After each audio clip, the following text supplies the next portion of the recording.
Hi, this is Megan Mitchell with Agents of Change Social Work Test Prep, and today I'm bringing you a social work shorts, and the topic today is going to be on termination.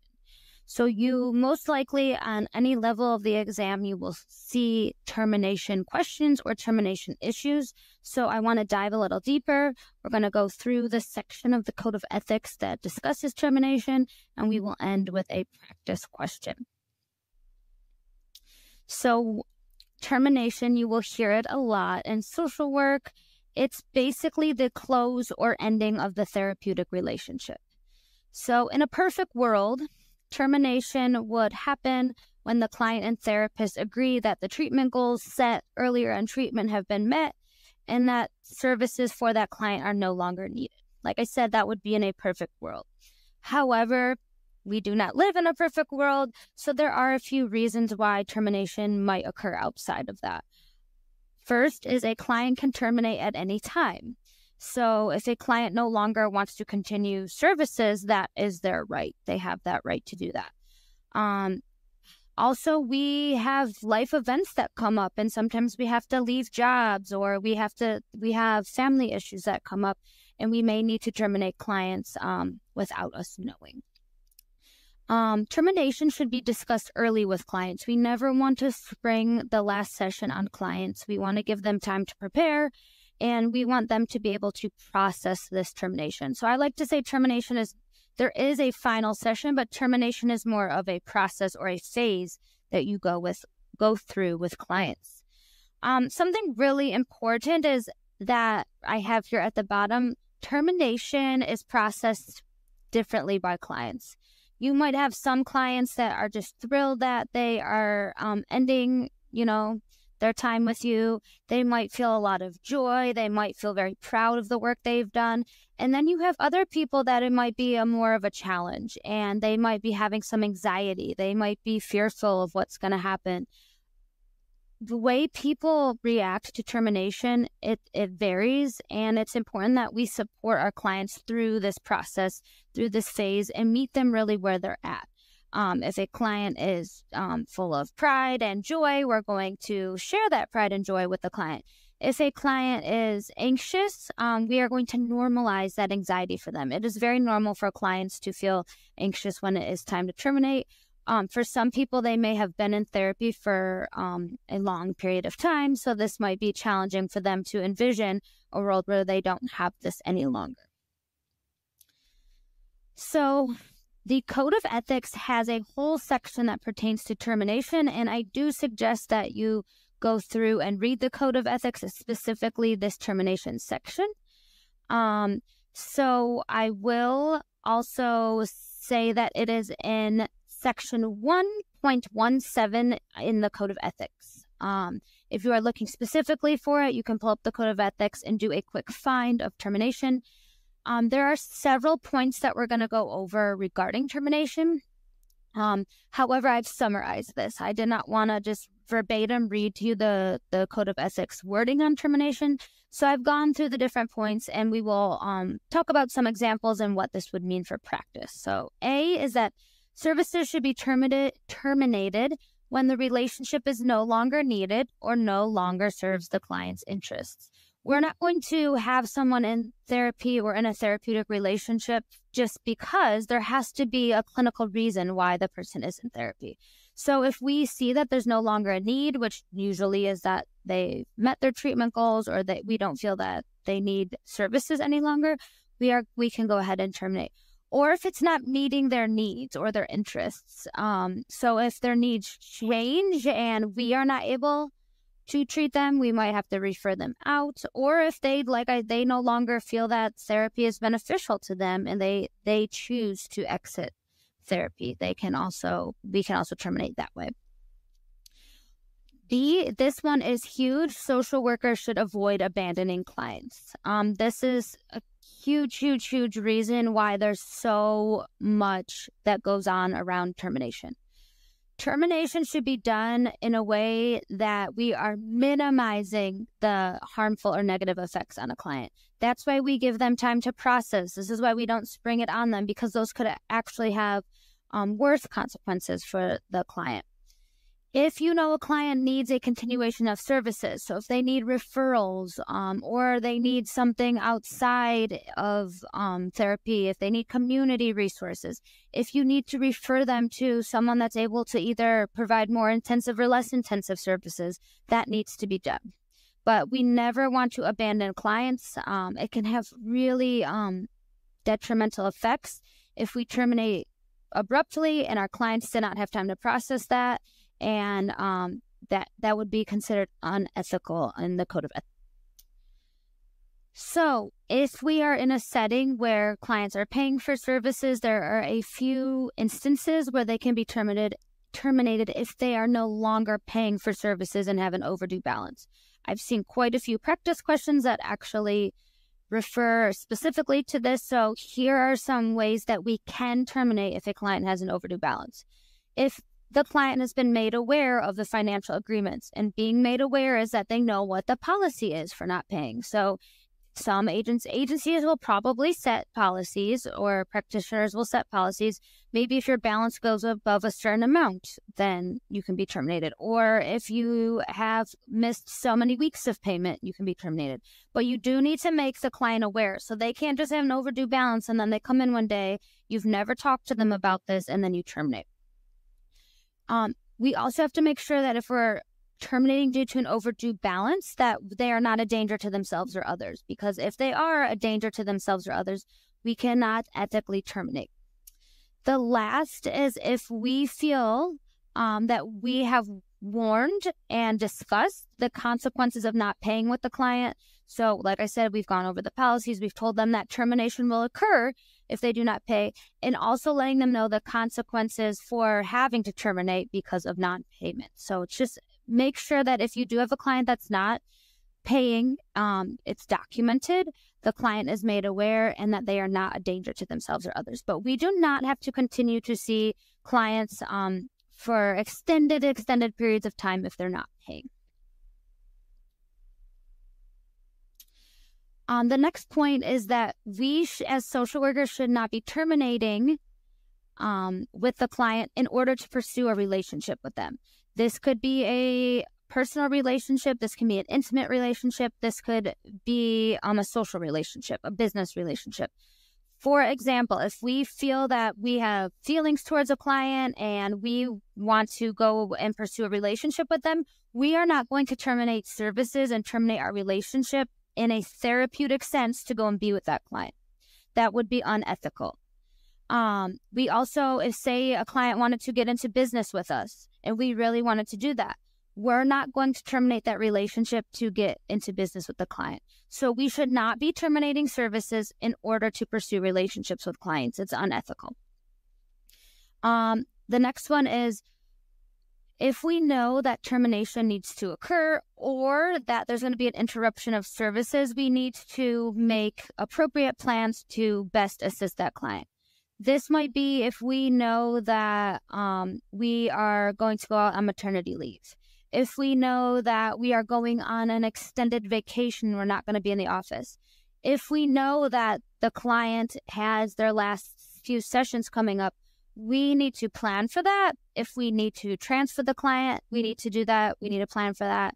If we need to refer out, or if we need to come up with some sort of other arrangement, we need to anticipate.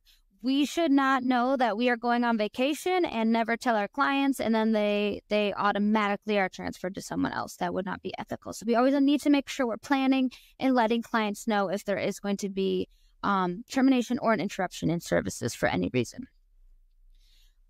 Lastly, if we know we're leaving a setting, we should notify clients when possible and let them know what their options would be. That might be that you refer them out. It might be that you refer them to someone else within the agency, but you do, to the best of your ability, need to make them aware that you will be leaving the setting so that termination can really be processed and you can do that together. However, I do preface this with stuff happens. Sometimes emergency happen. We might need to go on emergency medical leave, or something on a family emergency may occur. So this is you're supposed to follow this to the best of your ability, but life does happen. So this would, like I said, be in a perfect world and a perfect scenario. Then I have here, this is just a link to the Code of Ethics. If you have not done so yet prior to your exam, I suggest reading it through at least once. There is a lot there, so break it up into several sessions, but in both the master's and clinical level, you are going to get a handful of ethics questions. So it'll be really important that you know that Code of Ethics well. I always suggest doing Code of Ethics as close to your exam as possible, a refresh as close to your exam as possible, because that you want that info fresh in your head going into exam day. Here are some things to consider regarding termination. As always in social work, you want to document, and you want to document all of your termination decisions, because for legality purposes, you want to make sure that you are able to defend why you terminated a client. So this is really, really, really important for you to document. It's also important for you to document if a client terminates against your advice. So clients, like I said, can terminate on their own in most cases. If that is the case and you've told them what the risks are of terminating, you need to document that as well. So always document any steps that are leading to termination decisions. A lot of times, it's our own clinical judgment of when we think clients have met their treatment goals. So it's important to document in case down the line you would need to defend those actions. When it's time to terminate, it's best practice to give referrals. So that could be referrals out into the community. It could be referrals to outside support. This is just a rule of thumb, but the rule of thumb is to provide at least 3 referrals. Some clients might need more than that, but that's just a rule of thumb. We discussed this earlier, but it's normal for clients to feel anxious or worried. So if they come to you and you start to bring up termination and they're just freaking out and they're like, I'm not ready for this, but you clinically have seen all the progress they've made and they've met their treatment goals, you're going to normalize that for them. You also can decrease the frequency of amount of time you see the client. So maybe if you were seeing them on an every week basis, you go to every other week. There's a lot of ways that you can prepare this client for termination and do it in a way that protects them. Once terminated, it happens. So once the client's terminated, it's best practice that a termination letter be sent to signify that termination has occurred. It's just another step for documentation purposes. So these are just some important things to consider when you are moving towards termination. This is huge, and I always say safety first. Once again, we need to take safety into consideration when terminating. We ethically are required to provide services to clients, even if it's time to terminate, if they are a danger to themselves or others. So if it's time to terminate and a client all of a sudden makes comments that they are unsafe or they are going to hurt someone else, we cannot ethically terminate them because it would be a liability, knowing that they are not safe or other people might not be safe. Or we are also not allowed to ethically terminate if you believe that terminating is going to cause harm. So if you have a client that's threatening suicide, if you terminate, that's going to signal that it's not appropriate to terminate. We don't want to terminate knowing that it could cause significant harm to not only the client, but to other people. So just keep that in mind. Clients always need to be safe before we are able to terminate. Also, you might have clients that say they want to continue therapy. And what do you do with that? It's important that in the termination phase, you're summarizing all the things that have occurred in therapy. And I always say that how it's so hard for people to reflect themselves and see of all the progress they've made. So a lot of times clients might not think that they've made the amount of progress that we've seen. So that might be why they say, I'm not ready to terminate. I'm just not ready to end therapy. So it's important that we acknowledge them, we work with them, we meet them where they're at, and we support them through this termination process. So I do have a sample question here that we are going to go over. I will read it. I will discuss which points that I think are important, and then we will talk about the answer. So this is a termination question. A client has been meeting with a social worker for 1 year and has been actively engaging with individual and group sessions. The client has met the established treatment goals in both individual and group settings. The social worker discusses that given this success, termination is appropriate. The client becomes defensive and states that she cannot end treatment as she is not sure how she can manage without it. What would be the most appropriate response from the social worker? So there is a lot of information here. We're going to need to use our reasoning skills to be able to determine what the best response is. So if you see a question that says, what would be the most appropriate response? To me, that signals that there are a few answers that may be correct, but one is going to stand out as being better than the others. So let's go ahead and break this down. What is important here? You have been meeting with a client for 1 year. Time that you've known the client is always important. So we've known this client for 1 year, and the client's been in individual and group therapy and has actively engaged for that 1 year. The client has met goals in both the individual and group settings. The social worker just tells the client that they want to move towards termination because it's appropriate, because goals have been met. However, the client, important here, defensive and says she's not ready to end treatment. So what I see here is the social worker feels it's appropriate to begin termination. The client does not feel ready and gets very upset over that. What would be the most appropriate response? A, acknowledge the client's feelings and continue to provide therapy. B, continue to keep the client in the group setting but terminate individual settings. C, acknowledge the client's concerns and discuss decreasing the frequency of sessions. Or D, acknowledge the client's fear, but explain that she must be terminated as its agency policy. So like we just talked about, we're going to want to normalize these concerns of the client. So right off the bat, I can eliminate answer B. Continue to keep the client in the group setting, but terminate individual settings. This would not be appropriate to just cut one setting out and continue with another one. That's not the best response. It does not meet the client where they're at, and it just can be eliminated, which leads us with our other choices. We can also eliminate A, acknowledge the client's feelings and continue to provide therapy. Although A acknowledges the feelings, just because the client wants to continue therapy, we do not have to continue if we feel it's appropriate to end. If that was the case, we would have clients staying with us for a very, very, very long time past the point that they would need to. And remember, we should only be seeing clients in cases where it's clinically necessary. So A is out, B is out, which leads us to C and D. We are going to go ahead and eliminate D. Acknowledge the client's fear, but explain she must be terminated as its agency policy. This answer is too extreme. We are going to acknowledge the fear. However, we're not going to tell her she must be terminated because it's the agency's policy.